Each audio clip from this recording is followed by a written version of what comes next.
હા ગિરીશભાઈ જો બસ અહીંયા કાશીપુરથી ભાડું મળે એટલે તરત ત્યાં પહોંચું છું. ઓકે ઓકે બને એટલું જલ્દી કરું.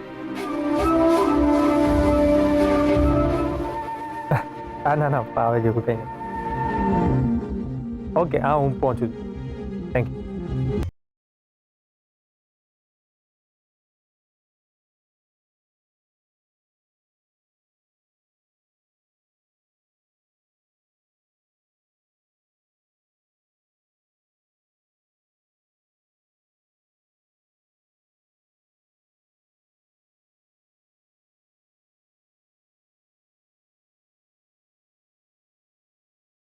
ઘર પાસે પહોંચી ગયો છું. હા ઓકે આવો વાંધો નહીં. હા હું પહોંચ્યો આવો.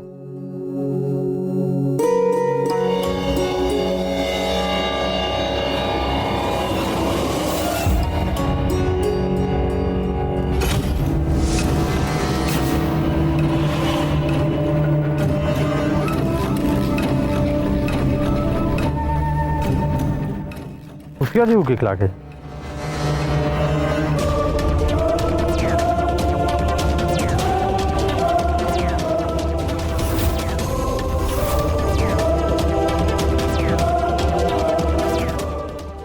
કોણ લાગે છે કોઈ પેસેન્જર ના પડી ગયા છે. દિવસ દરમિયાન તો કેટલા બધા પેસેન્જર આવે કોના હશે આ?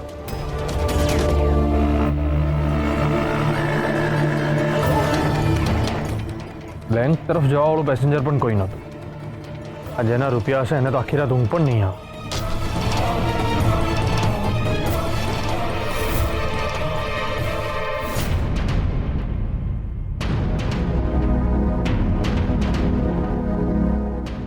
અર્જુન તારું કામ થઈ ગયું. તારા રૂપિયા પેલા પેકેટ તારા ભાઈના રિક્ષામાં મૂકી દીધા મેં. Thank you Kartik. એમાં થેન્ક યુ શું યાર, હું રોજ તારા ઢાબા પર આવું છું તો મને નાસ્તો કરાવે છે ને, પણ મને એ ના સમજાણું કે તારો ભાઈ રિક્ષા કેમ ચલાવે છે. કે આટલો ભણેલો છે અને કોઈ પણ કંપનીમાં જોબ લાગી જાય. એ તો મારે હવે આને જ પૂછવું પડશે. કેવી રીતે પૂછું? કેમ કે કોઈને ખબર પણ નથી કે ભાઈ રિક્ષા ચલાવે છે. તો તને કઈ રીતે ખબર પડી? અરે આજે સવારે હું ઘરેથી ઢાબા પર જવા નીકળ્યો અને રસ્તામાં મેં ભાઈને જોયા.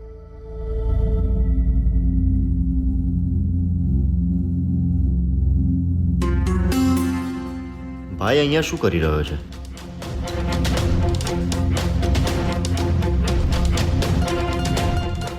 કેમ છો? મજામાં? ભાઈ રિક્ષામાં કેમ જતા હશે? લાવ હું એમને મૂકી જાઉં.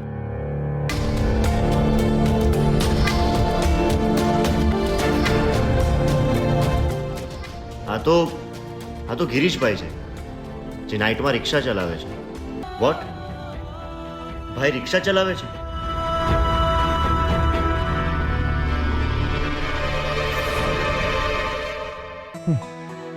એની નોકરી ગયા પછી એની હાલત ખરાબ થઈ ગઈ છે. હા, અને સામેથી મદદ માટે રૂપિયા આપું ને તો એ લે પણ નહીં, કેમ કે સોમાણી છે ને, એટલે પછી મારે આવી રીતે છેતરપિંડી કરીને એને રૂપિયા આપવા પડે છે. વાહ અર્જુન વાહ, માની ગયા. ભાઈ હોય તો એસા.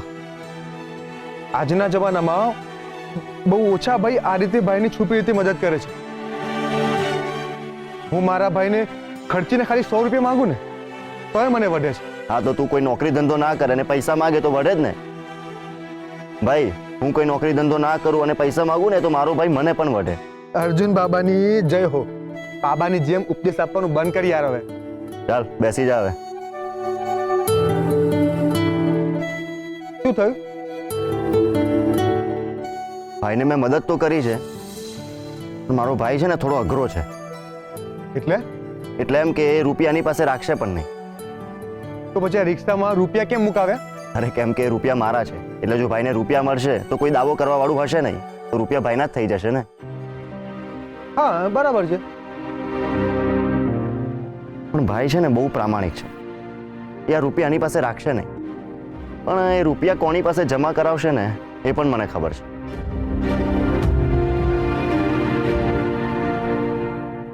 અર્જુનભાઈ બોલો, કેમ અત્યારે કોલ કર્યો? કઈ કામ હતું? સાહેબ હું જે તમને કહું ને એ તમે એકદમ ધ્યાનથી સાંભળજો. તમારા પર હર્ષભાઈનો ફોન આવશે અને તમને એવું કહેશે કે એને રસ્તામાંથી રૂપિયા મળ્યા છે અને રૂપિયા તમારી પાસે જમા કરાવવા પણ આવશે. તમારે શું કરવાનું છે તમને ખબર છે ને? શું? સાંભળો.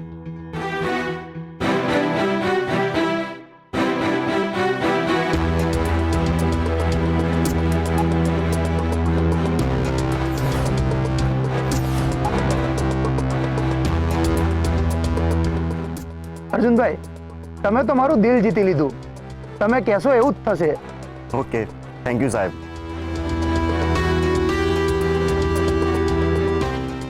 ચલ ભાઈ, બેસી જા.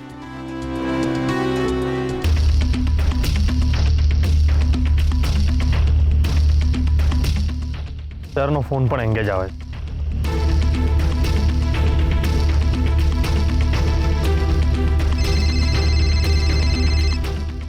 હર્ષવર્ધન સરનો કોલ આવી ગયો. હા સર, બોલો.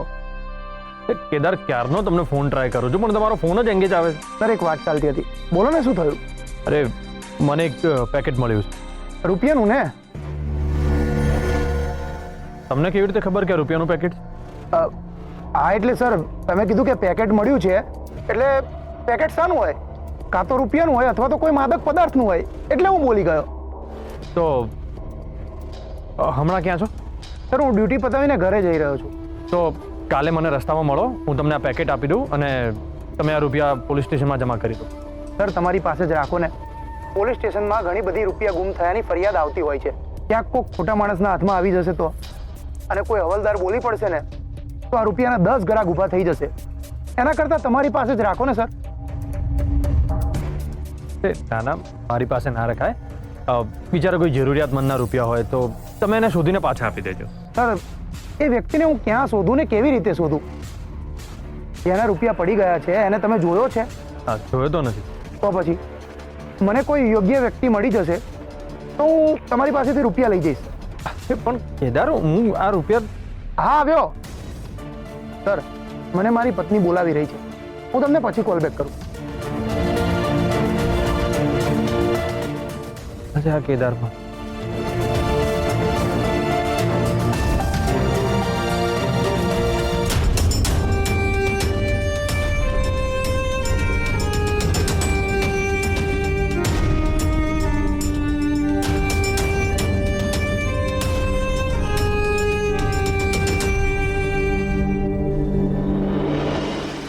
તમે આવી ગયા? હમણાં જ. કેમ આમ ચોરની જેમ ડરી ગયા? ના, એ તો તું આમ એટલે તારો અચાનક અવાજ આવ્યો ને એટલે મને થયું કે કોણ આવ્યું.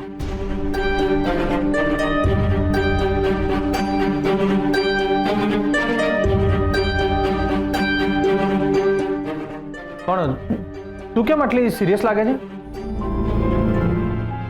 હા, એટલે તારા અવાજ પરથી લાગે છે કે કંઈક થયું છે. શું થયું?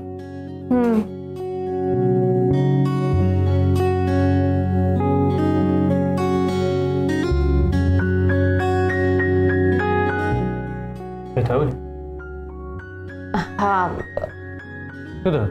તમે મને પેલી છોકરીને મળવાનું કહ્યું હતું ને, હું એને આજે મળવા ગઈ હતી.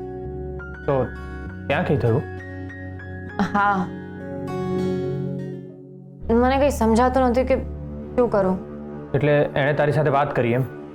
ના, એને વાત તો નથી કરી, પણ એને જે જેસ્ચર કર્યું એનાથી બહુ ડિસ્ટર્બ થઈ ગઈ છું. કેમ? એણે શું કર્યું એવું? હું એની સાથે વાત કરવાનો ટ્રાય કરતી હતી પણ એ કંઈ બોલતી જ નહોતી, એટલે હું કંટાળીને ત્યાંથી જવા નીકળી તો એને અચાનક... હા હા, શું? તારે કંઈ બોલવું છે? બોલ ને. તારું નામ શું છે? હમણાં તો તારે કંઈ કહેવું હતું ને, કંઈ વાત કરવી છે ને, તો પછી બોલ. પાછી ચૂપ થઈ ગઈ. તારું નામ શું છે? શ્યામલી. શ્યામલી. તારું કોઈ સગું છે? માં માં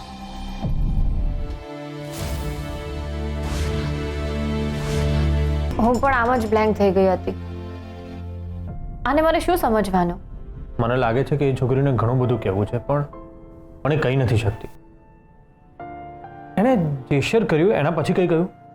ના, એટલે હું ગભરાઈ ગઈ હતી ને, તો એને કંઈ કહેવું હોત તો પણ હું સાંભળવા માટે ત્યાં ઊભી નહોતી રહી. હું તરત જ નીકળી ગઈ હતી. મને કંઈ સમજાયું જ નહીં કે હું શું કરું શું નહીં. પણ જ્યારે હું જતી હતી ને એ વખત એને રૂમની બારીમાંથી ડોક્યું કરીને એક આશાભરી નજરે જોયું હતું. છોકરી આખો દિવસ સુનમુન બેસી રહે છે, એટલે એનો અર્થ એ છે કે એની સાથે જે થયું છે ને એના કારણે ટ્રોમામાં છે. મને પણ એમ જ લાગે છે. તો કેસર, સૌથી પહેલાં તો એને ટ્રોમામાંથી બહાર લાવવી પડશે. પણ એ કેવી રીતે? એની સાથે વાત કરી. કહ્યું તો ખરી, એ કંઈ બોલતી જ નથી. આઈ નો કેસર, પણ તારે એને બોલતી કરવી પડશે અને એના માટે તારે કંઈક ટ્રીક વાપરવી પડશે. હું ટ્રાય કરીશ. કેસર, તારે પેશન્સ રાખવું પડશે, કારણ કે જે લોકો ટ્રોમામાં હોય એ લોકો બહુ જલ્દી વાત નથી કરતા. કદાચ તને સફળતા ના પણ મળે. પણ હું હિંમત નહીં હારું ફૌજદાર. હું ગમે તે રીતે જાણીને રહીશ કે એ છોકરી સાથે શું થયું છે.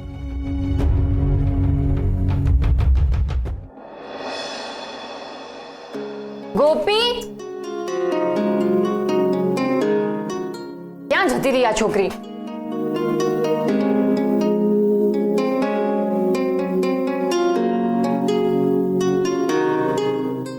હા ગોપી, ક્યાં જતી રહી તું?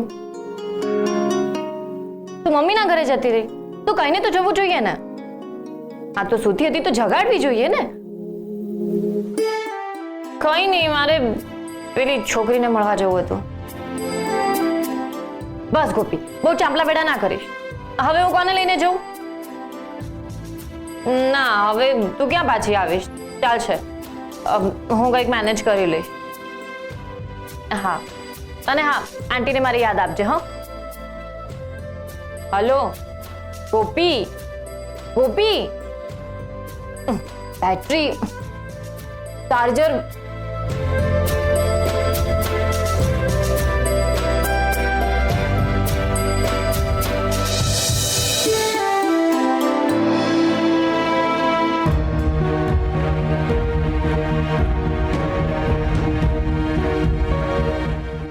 આ પેકેટ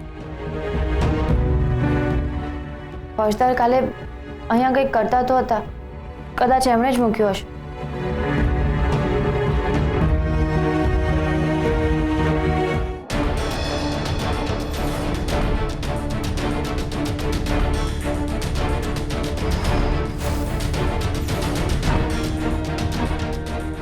આટલા બધા રૂપિયા? કેસર,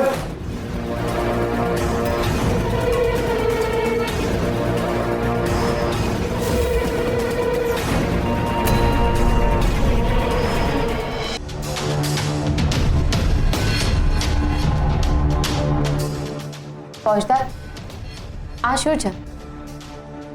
તમે કોઈની પાસેથી ઉધાર લીધા છે?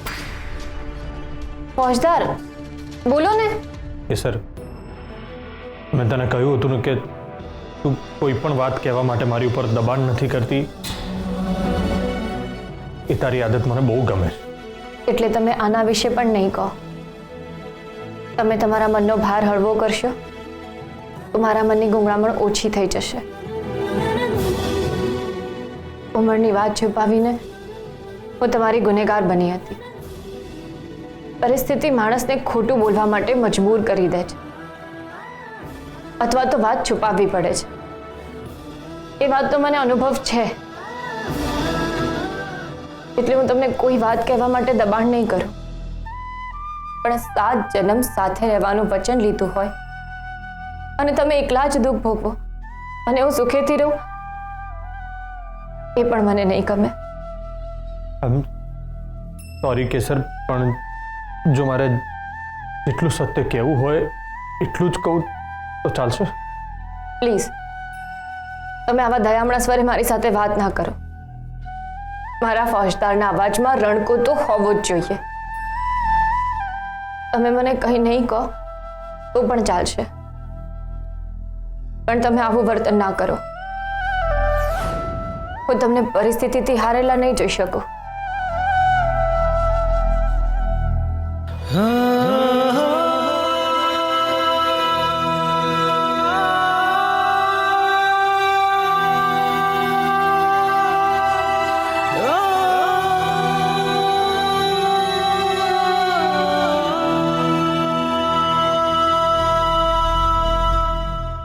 કેસર, હું તને બધું જ કહીશ, પણ અત્યારે નહીં. સમય આવશે ને ત્યારે હું તને બધું જ કહી દઈશ. પણ આ રૂપિયા મારા નથી, મને ક્યાંકથી જડ્યા છે અને મારે પોલીસ સ્ટેશનમાં જમા કરાવવા છે. તો આ તો સારી વાત છે ને. આમાં નજર કેમ ચોરી રહ્યા છો? કેસર, તારી પર હુમલો થયો ત્યારે તારી સામે એવી પરિસ્થિતિ આવી કે તારે અર્ધ સત્ય કહેવું પડ્યું. એમ અત્યારે મારી પરિસ્થિતિ પણ એવી જ છે. સોરી.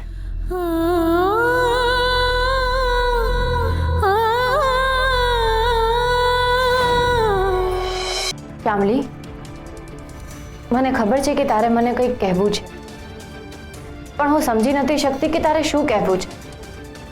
તારે મને આખી વાત સમજાવીને કહેવી પડશે.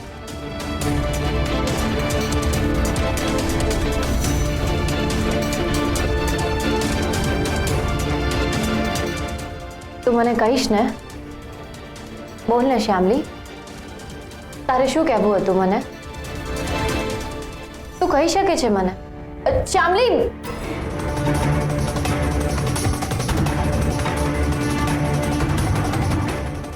શ્યામલી, શ્યામલી, શ્યામલી, શ્યામલી,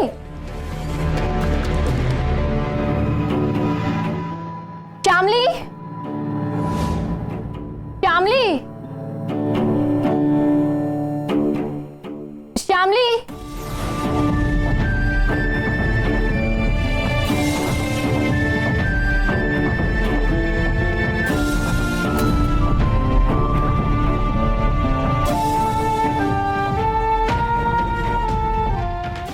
શ્યામલી,